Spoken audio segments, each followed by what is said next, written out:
सम्मेलन में बांजी की लोकप्रिय विधायिका आदरणीय कीर्ति सिंह जी, बलिया के सम्मानित भारतीय जनता पार्टी के वरिष्ठ नेता आदरणीय राजीव उपाध्याय जी, भारतीय राष्ट्रीय पत्रकार महासंघ के राष्ट्रीय अध्यक्ष आदरणीय मुनीश्वर दत्त मिश्रा जी, राष्ट्रीय संयोजक आदरणीय भगवान जी, बलिया में भारतीय राष्ट्रीय पत्रकार संघ के काम देख रहे आदरणीय मधुसूदन जी, आदरणीय अशोक सिंह जी, आदरणीय राणा जी, रसवाड़ के लोकप्रिय विधायक, उनके छोटे भाई, हम सबके भी छोटे भाई आदरणीय रमेश सिंह जी, पूरे देश से यहाँ उपस्थित हुए सभी पत्रकार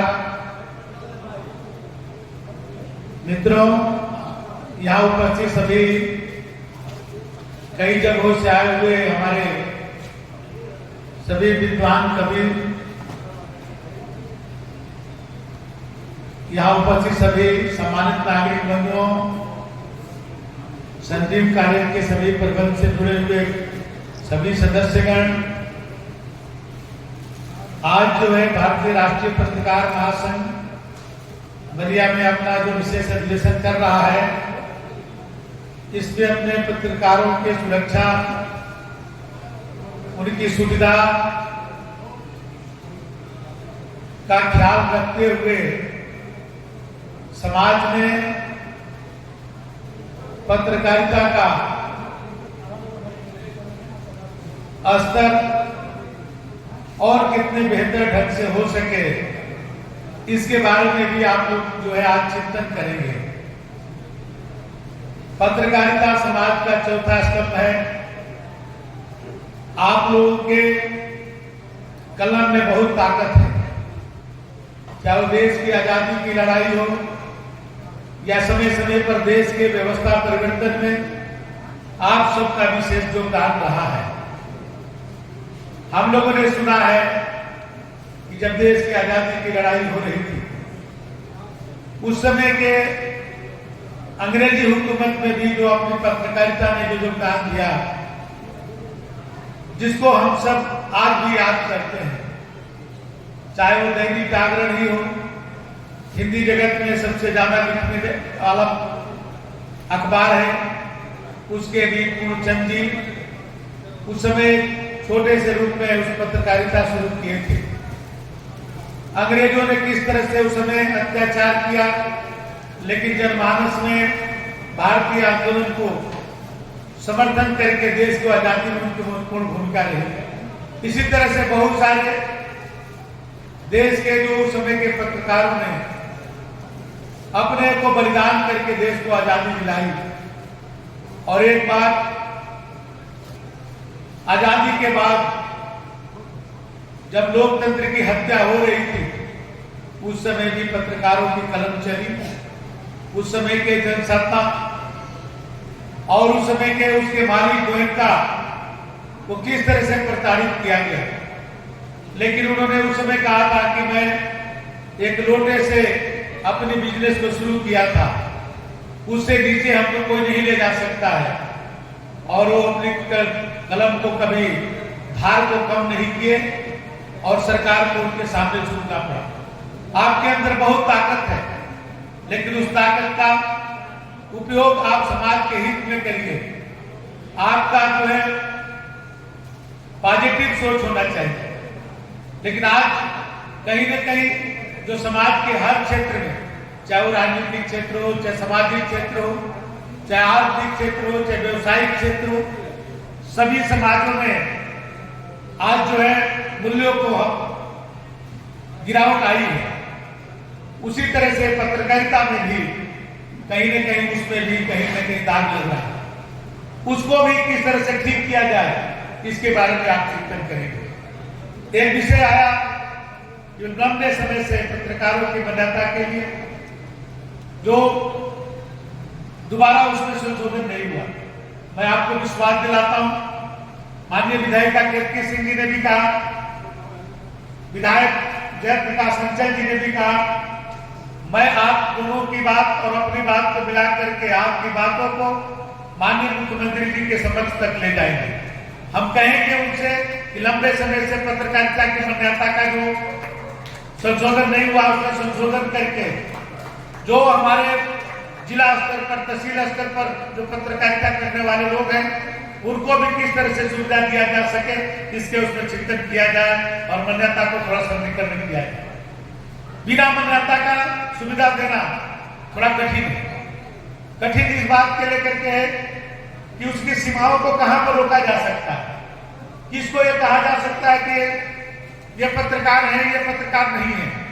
आजकल आप देखें सोशल मीडिया का जमाना है, आज यूट्यूबर है, आप देख रहे हैं कि कोई अपने घर में बैठा हुआ है वहीं से लिखने लगता है, अपनी बात को जो है सोशल मीडिया पर डालता है, वो भी अपने आप को पत्रकार कहता है। तो जब तक हम मान्यता किसी की नहीं रहेगी तो आप जो है इतनी बड़ी इसमें बाढ़ आ जाएगी कि जिसको नियंत्रण करना बड़ा कठिन हो जाएगा।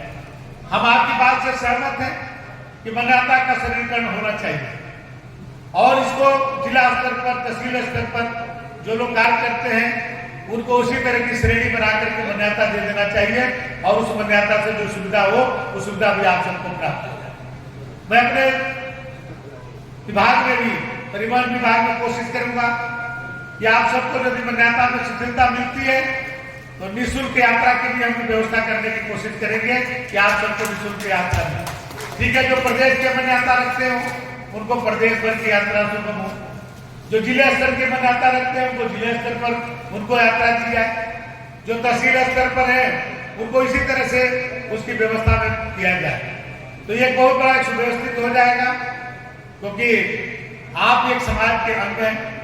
हर क्षेत्र में सरकारें आप सोच रही है और आप एक समाज के चौथा स्तंभ हैं। आपके बारे में भी निश्चित तौर पर जो अभी तक बहुत सारे उसमें पत्रकारिता के जगत में बहुत सारे परिवर्तन हुए, इलेक्ट्रॉनिक मीडिया से लेकर के सोशल मीडिया का नया प्रभाव हुआ है, तो उसके मान्यता में भी संशोधन होना चाहिए।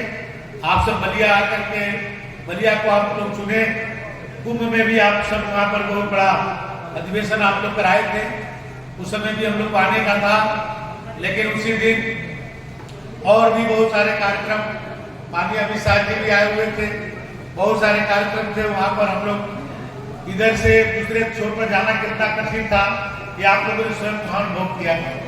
विशेष करके हम लोग के जो सरकारी लोग थे उनको कहा जाता था कि आप फ्लीट लेकर के आप अंदर नहीं जा सकते, क्योंकि लोगों पर दिक्कत आ रही थी, तो उस समय हम लोग नहीं पहुंच पाए थे। लेकिन मैं बलिया में आप सबका स्वागत और अभिनंदन करता हूँ। बलिया वो धरती है जब देश पर जब आवश्यकता पड़ी है, चाहे आजादी की लड़ाई हो, तो बलिया के मंगल पांडे जी ने उसकी पहली चिंगारी देने का काम किया था। या देश में पहले आजाद होने का गौरव बलिया को ही प्राप्त हुआ था 1942 में माननीय चित्तू पांडे जी के नेतृत्व। और जब इस देश की सत्ताई सरकार लोकतंत्र की हत्या कर रही थी तो बलिया के इलाज जयप्रकाश नारायण जी ने उस सरकार के खिलाफ करने का काम किया था। और हमारे बलिया के इच्छा शक्ति के धनी चंद्रशेखर जी थे, जो पढ़ते समय कहे थे कि बनूंगा तो देश का प्रधानमंत्री बनूंगा, और कर करके वो दिखा दिए। ये इच्छा शक्ति वाला बलिया है। तो बलिया इस देश की जो हर चुनौती को स्वीकार करने वाला बलिया है, इसलिए आज आप लोग इस बलिया आए हैं। मैं सभी प्रतिनिधियों को इस बलिया में आप सबका स्वागत और अभिनंदन करता हूँ, और मुझे पूर्ण विश्वास है कि आप यहाँ से जो चर्चा करके आप जो जाएंगे वो बलिया के लिए, देश के लिए एक बहुत बड़ी मिसाल कायम होने का काम करेगा। आपका जो भी सुझाव होगा एक लिखित में राष्ट्रीय अध्यक्ष जी मुनीश्वर जी और अपने राष्ट्रीय संयोजक भगवान जी के द्वारा आप लोग एक लिखित में हमको माननीय मुख्यमंत्री जी को संबोधित एक पत्र दे दीजिए। मैं मुख्यमंत्री जी से मिल करके उसको समाधान करने की कोशिश करूंगा, और मैं पूर्ण विश्वास है कि माननीय मुख्यमंत्री जी, क्योंकि मैं परिवहन मंत्री हूँ, मैं जानता हूँ कि बड़े बड़े फैसले हम लोग लेते हैं जनता के हित में, तो मुख्यमंत्री जी उसको सहज स्वीकृति देते हैं। आपके भी जो भी समस्या होगी उसका जरूर समाधान करेंगे, ऐसा मुझे पूर्ण विश्वास है। एक लिखित में मुझे मिल जाएगी और मैं कहूँगा कि बलिया के अधिवेशन में ये कहा गया है, इसको आप यदि कर दें तो पूरे पत्रकार जगत के लिए बहुत बड़ा काम होगा।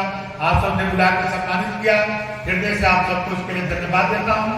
विशेष करके भाई मधुसूदन जी को, उन्होंने मुझे बुलाया और आप सबने सम्मान दिया, इसके लिए हृदय से आप सबको बहुत बहुत धन्यवाद। जय हिंद, जय भारत।